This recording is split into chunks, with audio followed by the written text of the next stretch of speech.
c'est pour mon peuple que j'écris. Oui, c'est pour ce peuple qu'on tue. Tu veux faire quelque chose pour mon peuple, toi aussi?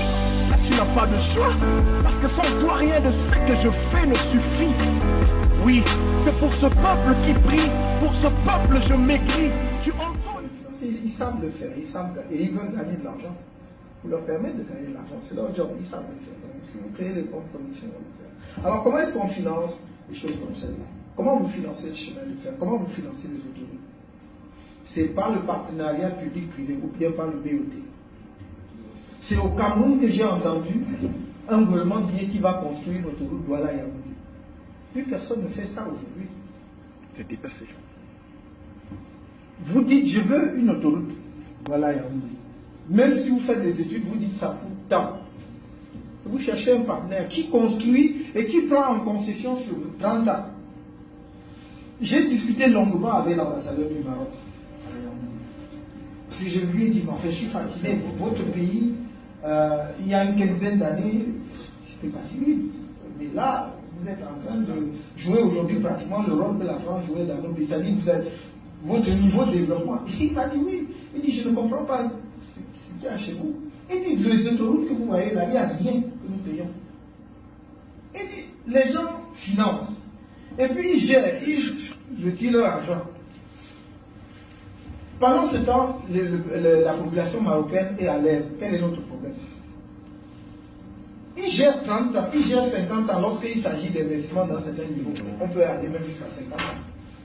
C'est le problème. Après 50 ans, ça revient au pays, puisqu'on connaît la durée de vie de l'infrastructure. Donc pourquoi est-ce que si quelqu'un me dit, je vais construire l'autoroute Douala-Yaoundé et mettre 3, 4, 5 péages, et voici le prix du péage.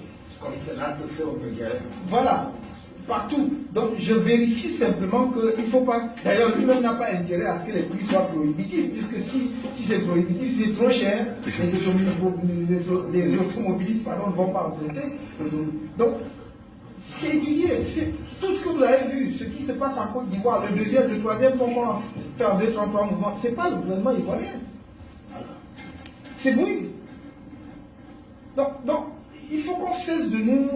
Parce que tout le monde me bassine les oreilles, où est-ce que tu vas trouver de l'argent? Enfin, l'argent existe, ayez de bons projets. Si vous me dites où est-ce que vous allez trouver l'argent pour votre plan social, là vous avez raison. Parce qu'on ne peut pas aller emprunter de l'argent pour faire du social. Mais pour ce qui est des infrastructures économiques, croyez-moi, vous allez être surpris. Créer les conditions, l'environnement. Créer des conditions où l'investisseur ne vient pas perdre d'abord 25% du coût du projet dans la corruption. Il va mettre son argent puisqu'il va le retirer, il va rien.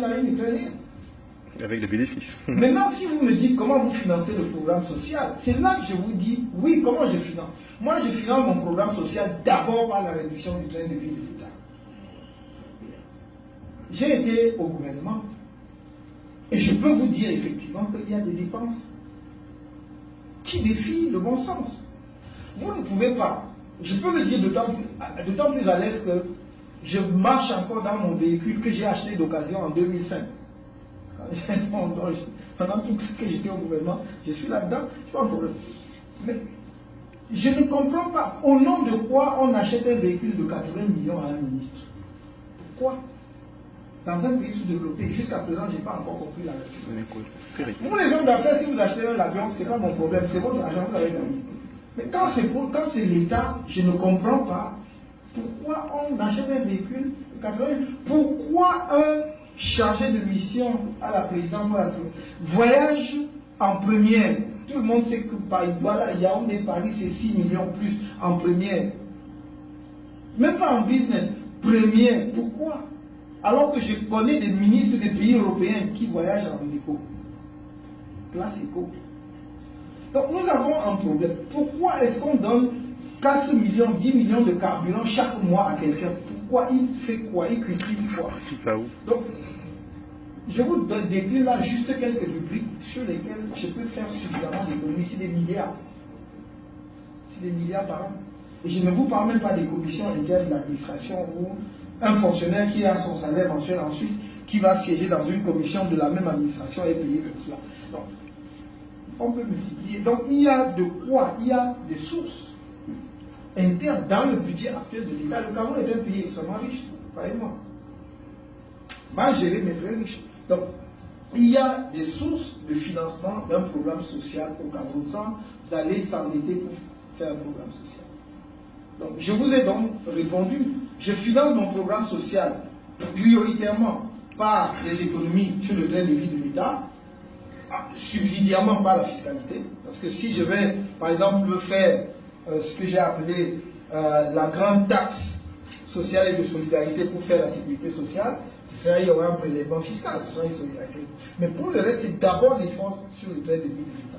Maintenant, les infrastructures et tout ce qui a trait au programme économique est financé par les investisseurs privés nationaux et étrangers.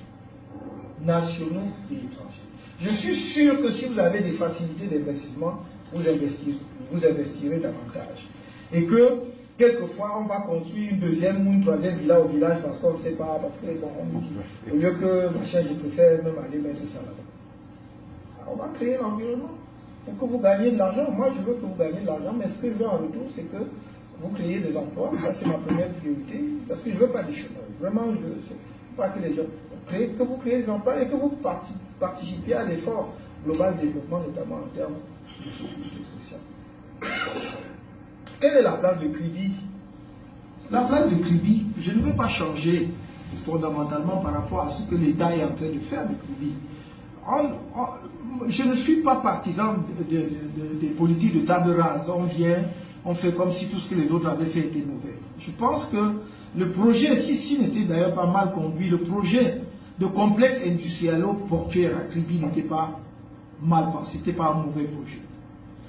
Je pense qu'il faut le développer en ayant la maîtrise des coûts, en restant dans les normes internationalement connues. Vous ne pouvez pas faire un port à 100 millions de tonnes à Kribi, alors que les ports les plus performants en Afrique, comme Tanger, sont encore je crois Tanger 74 millions ou 48 millions de. Et après Tanger, c'est Abidjan, quelque chose comme ça. Et je crois qu'il faut cesser de jeter l'argent des Camerounais par les fenêtres.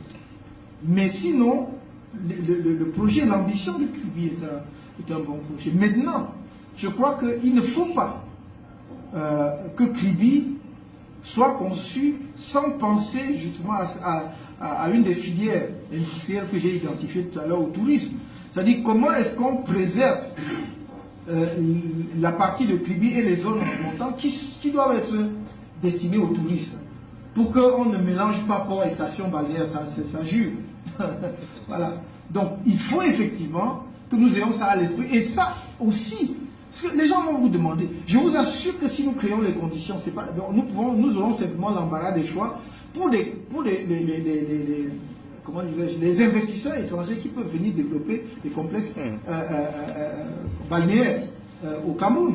Moi, je ne comprends pas. Vous avez vu Diamandio au Sénégal, il n'y a même rien. Je veux dire, et vous avez vu qu'ils ont vendu tous les appartements aux Chinois et aux Saoudiens, avant même de les construire.